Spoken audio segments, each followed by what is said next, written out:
चोपडी आणि नाझरा परिसरात दीपकाबांच्या गावभेट दौऱ्याला तुफान प्रतिसाद।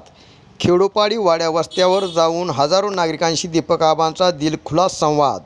राष्ट्रवादी काँग्रेसचे जिल्हाध्यक्ष माजी आमदार दीपकाबा साळुंखे पाटील यांचा गावभेट आणि जनसंवाद दौरा दिवसेंदिवस अधिकच लोकप्रिय ठरत असून दररोज हजारो नागरिकांना गावभेट दौऱ्यातून न्याय मिळत असल्याने सर्वसामान्य नागरिकांना आबांच्या गावभेट दौऱ्याची प्रतीक्षा लागून राहिली आहे।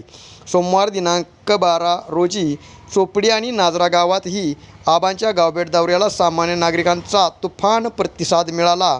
खेड्यापाड्यातील हजारो नागरिकांशी माजी आमदार दीपकाबा साळुंखे पाटील यांनी दिलखुलास संवाद साधला। सोमवार दिनांक 12 रोजी माजी आमदार दीपकाबा साळुंखे पाटील यांनी चोपडी तालुका सांगोला येथील गावभाग बुद्धविहार, ईश्वरमळा, रानमळा, बनगरवाडी, कारेमळा, कोष्टीमळा व पट्टीमळा येथील नागरिकांच्या भेटीगाठी घेऊन त्यांच्या समस्या जाणून घेतल्या व जागेवरूनच संबंधित विभागाच्या अधिकारी कर्मचाऱ्यांशी संपर्क करून नागरिकांच्या समस्या सोडवण्याचा प्रयत्न केला। यावेळी चोपडी परिसरातील पदाधिकारी, ज्येष्ठ कार्यकर्ते व सर्वसामान्य नागरिक मोठ्या संख्येने उपस्थित होते। तसेच दुपारनंतर नाझरा तालुका सांगोला येथील चिंचमळा, सोनारकी, नवामळा, काजीवस्ती, गावभाग, भीमनगर, सरगरवाडी, कुंभार गल्ली, देशपांडे गल्ली येथील नागरिकांना भेटून नाझरा परिसरातील समस्या जाणून घेतल्या।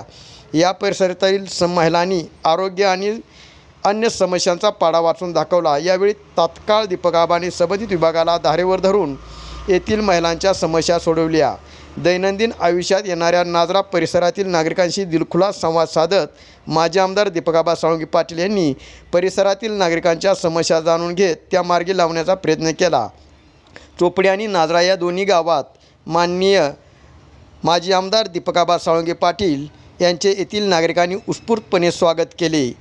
गेली 30 ते 35 वर्षे राजकारण आणि समाजकारणाच्या माध्यमातून हजारो नागरिकांच्या सुखदुःखात सहभागी होता आले।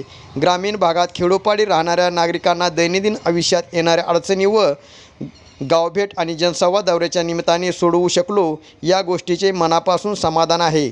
निरपेक्ष भावनेने समाजसेवा करणे हेच आपले संस्कार आणि वारसा असल्याने कोणताही राजकीय स्वार्थ डोळ्यासमोर न ठेवता जनतेची सुखदुःखे जाणून घेत आहे आणि जनतेच्या समस्या सोडवण्याचा प्रामाणिकपणे प्रयत्न करत आहे, असे दीपकाबा साळुंखे पाटील यांनी सांगितले।